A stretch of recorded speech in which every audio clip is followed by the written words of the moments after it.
You have a cohort of customers that just came to you because HR was a nuisance and they didn't want to pay any money. The previous owners didn't really care that much about growth. You had these sales reps before that were not functioning. We've essentially eliminated everyone in the sales and marketing team. How we can position ourselves so that we can be successful. It was really hard to build content. It was really hard to build a marketing strategy.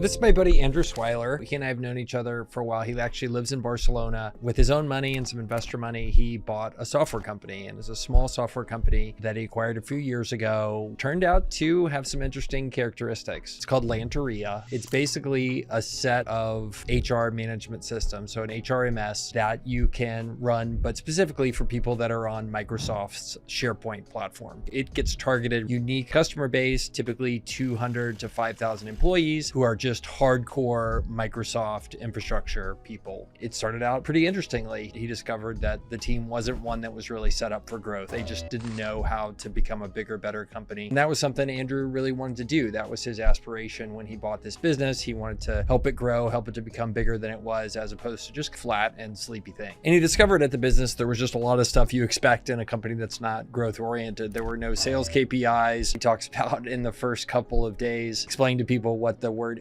ARR was, annual recurring revenue. Those are all things that just happened in a business that was kind of run as a lifestyle business. Andrew has a vision to change this business over time and to make it something bigger and better. He's gone through and changed the culture of this business. Now he's in a place where he needs to figure out what next. How does he change the business to make it really successful? And they're seeing some struggles and some challenges in the market. They're having trouble selling the product. They're having trouble finding the right people, communicating to their potential buyer. And we dug into a lot of those things to really try to figure out what he can do to unlock the next steps of growth and make Lanteria the big badass company that he wants it to be. So here we go.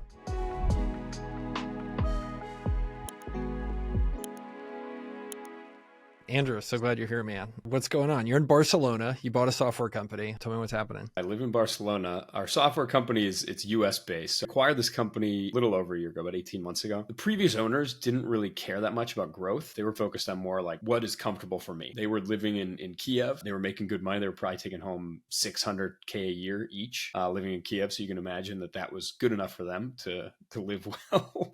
The team that we took over wasn't really focused on growth. I mean, even the sales guys had no KPIs or objectives, zero. One guy, the first week that we came in, we had to explain to him what ARR was. That was the level we were starting at.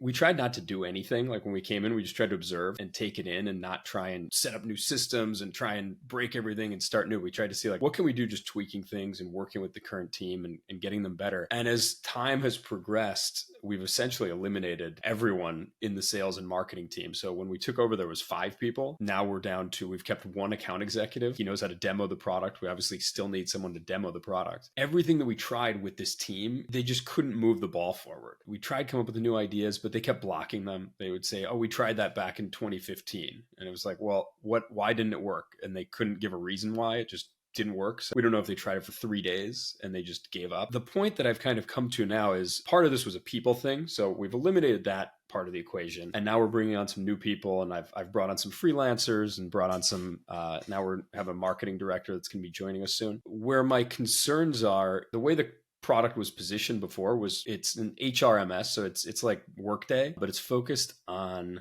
SharePoint users, a subset of Microsoft users. What we've done now is we've expanded the product. We want to focus on Microsoft users. We can't compete with Workday. That would be stupid. So the idea is to lean into the Microsoft part, try and be in the App Store, try and get customers through there. How we can position ourselves so that we can be successful with US customers in such a competitive landscape. I mean, we're competing with Lattice, we're competing with, Bamboo HR, competing with Workday. When we took over, that was a big concern, and that was something that we knew, but we thought there's enough space here that we really only need to get 500 clients and this would be a solid business. It wasn't like we were shooting for the moon. Like we weren't looking to IPO. We were just looking to build like a pretty strong, stable business that had some growth. But since we've tried some of this stuff with the previous people, one concern is like where our positioning is, what we can do better, what we could do to lean in better in Microsoft, what could we be doing better, other digital strategies are out there, even things that we might not even be thinking of that we should be going to certain conferences, certain things that are like in real life marketing stuff that I haven't thought about in years could be things that we should be thinking about now. I don't know if those are successful or those are working in the market right now. That's really my biggest concerns that they're occupying my time right now, is hiring new salespeople, hiring new marketing people, coming up with a better strategy, and figuring out sort of the positioning of this brand for the next 5 years and where it could be, knowing that our market is super competitive. Quick step back in terms of what the software does. The end user is people in small companies that are the HR function and they're Microsoft shops. Is that basically who uses it? The end user is pretty much anyone inside of the company. Our typical companies are 200 to 5,000 employees is sort of what we target for. So I'd say mid-market, because we're going after Microsoft. That's sort of a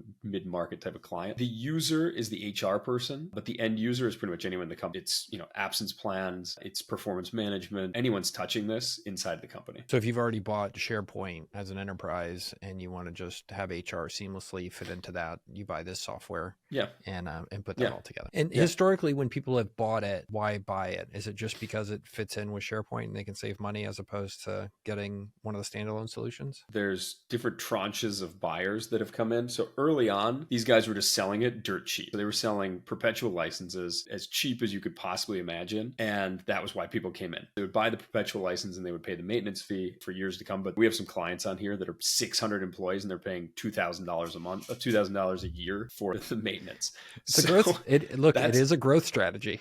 It's not a great one, but it's a growth strategy. That's like one of the cohorts of the buyers. Then the next cohort, when they sort of updated the product and actually made it a little bit more robust, was a lot of times it was the IT managers that were driving the process. They had SharePoint on the mind. The SharePoint was growing. So I would say like 2017 to 2019, that's sort of the cohort there that would grow inside of there, and they would pay a lot more. Like the licenses went up 10x from where they were at before. And then where we're at now is we've tried to move away from the IT buyer just because they're so difficult to deal with a lot of times. They end up getting into these buying equations that don't really make sense. And it's really hard to market to them, frankly. What we found is like, it was really hard to build content. It was really hard to build a marketing strategy focused on that type of buyer. We saw that over the last, I'd say 3 years, the buyer persona was 70% HR, VP of HR, manager of HR, and 30% IT director. So we've tried to just lean into that HR group more and more. Sounds like initially you have a cohort of customers that just came to you because HR was a nuisance and they didn't want to pay any money.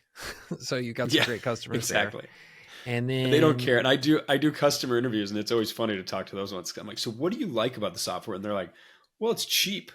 And you're like, okay, that doesn't really help us. The HR is a nuisance crowd. It makes for some compelling customers not willing to spend. IT started to buy it. IT also sees HR as a nuisance and went for a really inexpensive, easy to deploy solution that they don't have to train anybody on. But those have proven to be difficult customers. So now you're trying to go to this true HR buyer who's going to think more strategically about people and all that kind of stuff. And it's interesting that you're doing that because as you go into that segment of the market, they don't care about a lot of the things that are where you have unfair advantages. You have unfair advantages that you're relatively cheap for them and you're relatively easy to install because you just plug into SharePoint. And now you're going to a VP of HR and you're like, hey, we've got this thing for you. It's cheap and easy to install and IT will love it. Please buy it. Why, as you think about the product today, why against this myriad of competitors in the HR management system space, why would a VP of HR want to buy our product as opposed to one of the competitors? We offer the same robust software package as most of these other ones. Our usability is slightly less easy to use for like a layman than someone else. But if you're already using Microsoft, I would say our product is pretty easy to use. Like if they're using Microsoft in their day-to-day, it's pretty intuitive. And like you said, it's cheaper. We have a great channel partner in Australia, and the way he phrases it in his pitch is it's a Ferrari for the price of a Fiat. That's his way of positioning it to people. He says, you're getting a super robust product that can do whatever you need at 30 to 50% less than what even just Bamboo HR is going to charge you. That's one of the pitches there. But leading with cheapness is always difficult in software. It is something that we're kind of exploring. It kind of comes back to this concern that I have, which is like, okay, you're going to sell to these HR people and IT cares about expense, executives care about expense. But it's interesting to me that you're trying to go sell into HR, and I don't know that we still know like what's going to matter to HR, or that we can give them something compelling. Because to win in a market like that, especially when it's a big red ocean like that, is you have to have something distinctive that they're truly going to care about. And it could be, hey, we're just going to be cheaper and we're going to fit Yeah. into SharePoint, and you only just talk to HR that cares about that. And that's all you do. I'm wondering, what does HR truly care about that we're going to go be compelling for them? Because right now we're not the safe choice. There's like a ton of safe choices out there. All those Lattice and Workday, those are the safe choices for the VP of HR, and her people or his people probably already know that because they've come in from where Workday is already being used in other places. So, Yeah. that's why I'm kind of stuck as how we think Well, about it. I use Workday as an analogy just because that's one that people know. One of the good parts about where we're positioning, I know some people at Workday, and one of the interesting things is Workday's been trying to go down market for years, and apparently Yeah. they just can't. It's too expensive to implement. It's too expensive of a product. They really find it difficult to get to companies that are 10,000 and below. And I've been talking to people in the market, and this mid-market is an interesting area where a lot of these bamboos and high bobs and all these, they focus on sort of like the SMB and the startup market and high growth companies. But there's not a lot of people solely focused on this like 1,000 to 5,000 employee marketplace. There is a space there to play in. The question is, like you said, you got to position yourself. You got to be out there. Has to be a safe choice. But Workday does not really go down into this space, which is a good part. But there are a handful of them. I mean, Paycor, there are a lot of payroll types of solutions that do Paycor and Paycom and Ceridian, things like that do play in this mid market. But they also have very low NPS. Like they're products that people hate. Yeah. So that's also a positive thing. Yeah. How does, you're talking about this kind of lower middle market into the market is where you think your ideal customer is. And so far where we've had success so far, like, Yeah, I mean, that's just where they've been in the past. How do they go about buying software like this? If they do have an HRMS, how are they buying that? And like, who are the leading vendors right now? Our typical process is pretty long. The demo process is like first demo to HR manager, sort of a mid-level person, second demo to HR team, third demo usually gets the IT director or the IT person or infrastructure person involved to ask the questions on security. Yep. And then the last one might get a CFO involved. Usually actually the CFO doesn't get involved in our types of purchases, but sometimes they do in the last phase. It's a 3 to 6 month long process usually in their purchasing. Sometimes there are RFPs involved where they go out to the market, they look around, and then they throw out an RFP and they tell you to kind of come in there. It's a pretty long process. I mean, we haven't seen anything that can be shortened from there. Most of the people that come to us, because they're Microsoft users, they are pretty diligent and there are a lot of box checkers and a lot of compliance that goes with it. We stuck into that. What was the second part of the question? I forgot what my second part, but I have another question. So full on enterprise sales is the model. Yeah. And then what's your average selling price currently when you do close a deal? What is the annual ticket? ACV is about $35K right now. We want to get it up to about 45. The previous owners were taking anything from 50 employees to 5,000 employees. We want minimum 200 employees. Got it. Okay. When you had these sales reps before that were not functioning, you fired them, so I guess we could talk about them very nicely. But yeah, I think I understand why they didn't work out. I assume, were they overseas or were they here in the U.S.? How were they selling? No, they were here in the U.S. They were in the U.S. Okay. How many of them had kind of enterprise sales background and abilities, had gone through the whole RFP? And there was one guy who was actually a Microsoft enterprise sales rep before that. He was 69 years old, 68 years old when we let go of him. He just wanted to run demos. He didn't want to be prospecting, didn't want to be looking for anyone. As a team, we needed to be more proactive.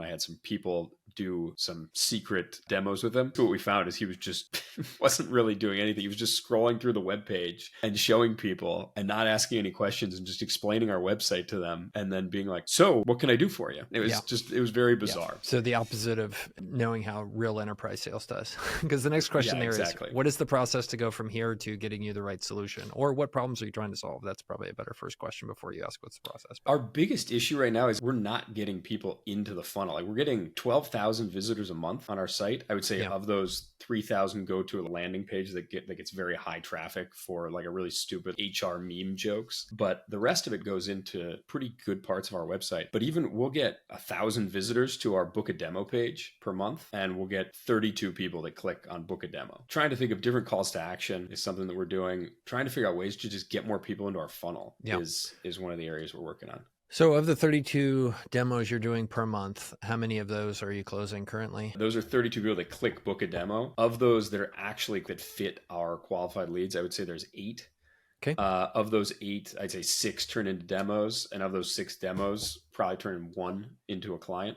Okay. Do they match your ideal customer profile when you do close them? We don't close any deals with people that are outside of our ideal customer base. We don't really have to stretch because the people that do make it through the funnel usually are sort of a fit for what we're trying to do. Right. So right now, 1,000 people, we get about 12,000 on the website per month, about 1,000 click on the find out more page. About 35 of those turn into demos, 6 to 8 turn into leads, and one of them turns into a closed deal. Yep. Okay. Yeah. At first blush, that's not the worst funnel metrics ever.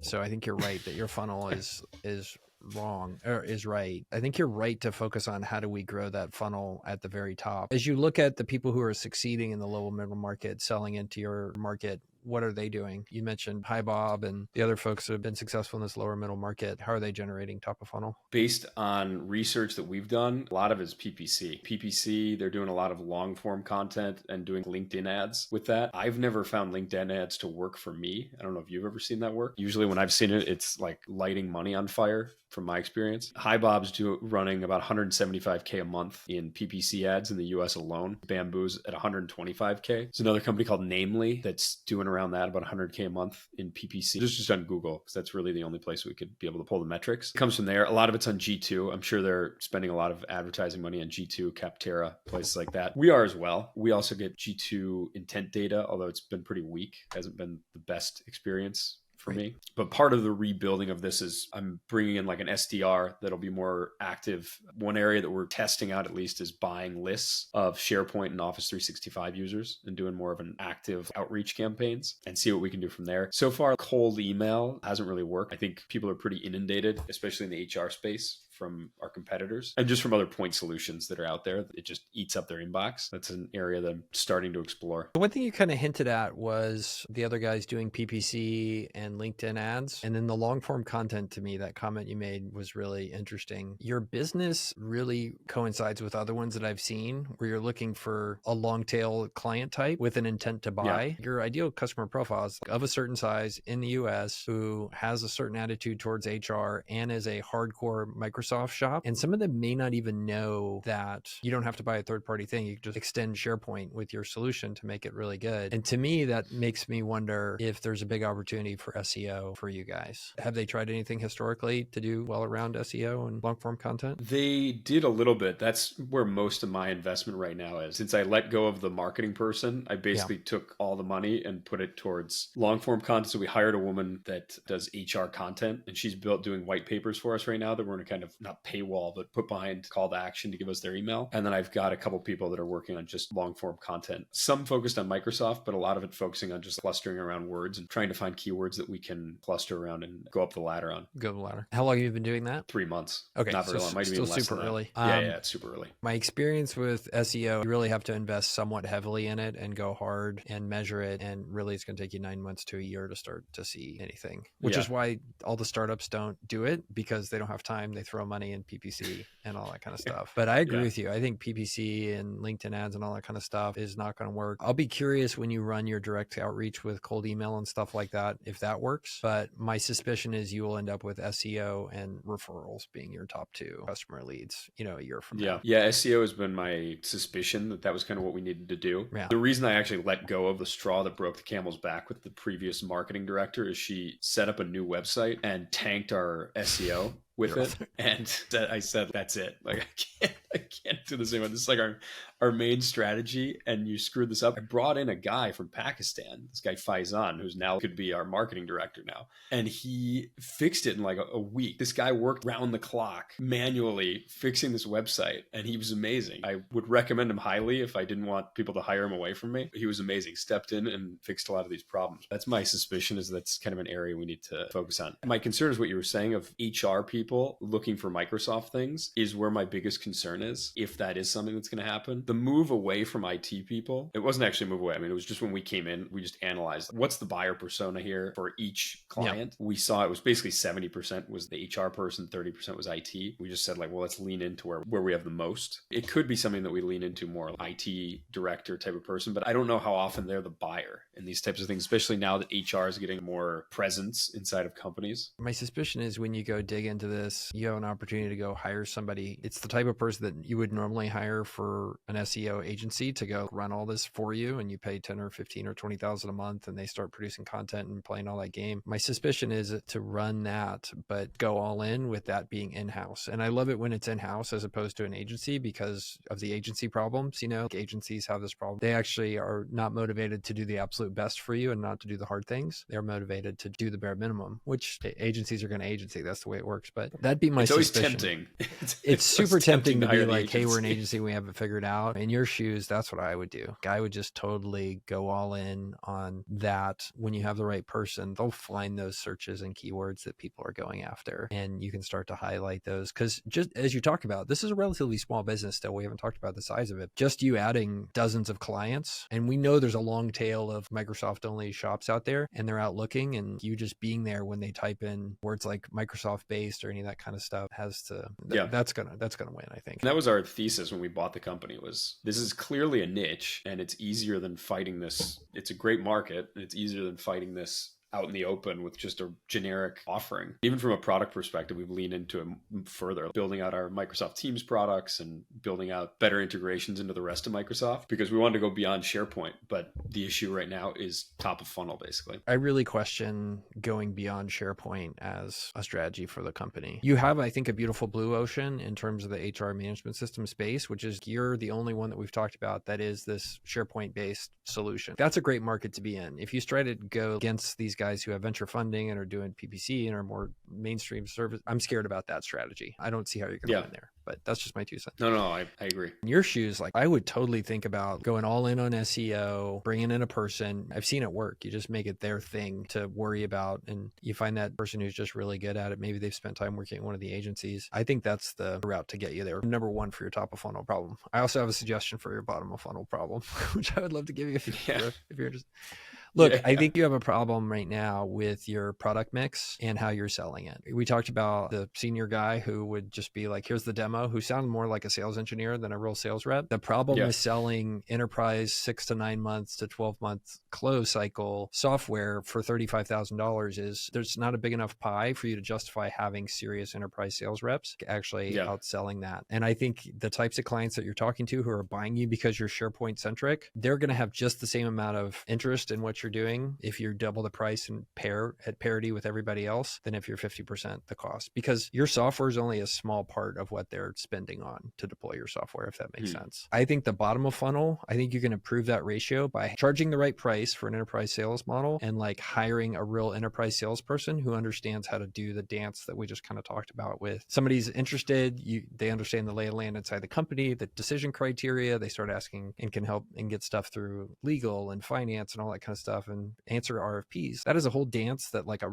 real enterprise sales rep knows how to do and improve that close rate. Because my suspicion is your bottom of funnel is a place where you're leaving money on the table as well. Yeah, no, I agree. I mean, that's our next hire is we've found a marketing person now. I have a account executive, but we're trying to close a round of funding, hopefully by the end of this month. But I've got a guy that's on the line. He's ready to go. But I told him I had to pick between marketing or sales first. And I said, our funnel is just too barren right now to justify bringing on the account executive first. But I agree. And that was the next step, is bringing on like a good person that comes from the HR space, that comes from like a competitor, knows the space, knows how to run the cycle, and has sort of done it on their own, like the full sales cycle. One more thought for you, and then I think I'm out of even reasonably intelligent things to say. When was the last time you went and did account visits with some of your bigger customers? Have you gone to visit them in person? Have you guys gone over to see them? In person, no. On the phone, pretty much weekly. I talked to at least one customer from our company. When we first took over, I went down the line, like from the largest on down, and had phone calls with each one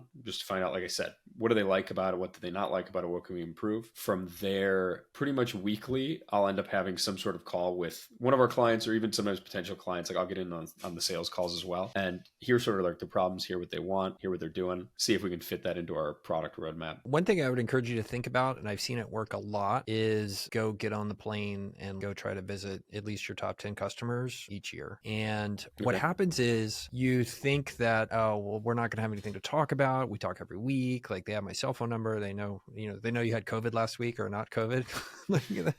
But like what happens is when you go show up and visit those people, there's this weird social interaction where, the thing where people like give you a little gift when you, like, it's part of a sales process. Like timeshare people will give you like free food. And then there's this reciprocity thing where humans have this fallacy where you feel obligated to do something for the other person. When you get on a plane and go to Birmingham, Alabama and visit to see your top 5 customer, what ends up happening is they start to do things, think about like how other HR people they can refer you to or more ways they can grow the business. And it's almost like psychological that these people end up just starting to be more helpful to you just because you went and did that. And so everybody I've seen do that who goes and visits either key vendors or key customers like on a regular basis, and even if you don't have much to talk about going in, it always ends up paying for itself 10 or 20 times. And I saw one of my companies. That's a good idea. I saw one of my companies do it this fall, and they would go in and visit with like a customer in Atlanta, and the customer in Atlanta would be like, "Oh yeah, you know what? I was just thinking about you guys on the drive in today." And they were thinking about them because they flew all the way to Atlanta to visit with them. And the customer says, "I was thinking about you. I know 2 people from my fraternity that I can send you to be customer leads for." Instantaneously, like just because of that weird thing where they had decided to like fly into Atlanta and stay in a Holiday Inn Express, get paid for itself. So anyway, that's the last kind of idea I have. No, don't go see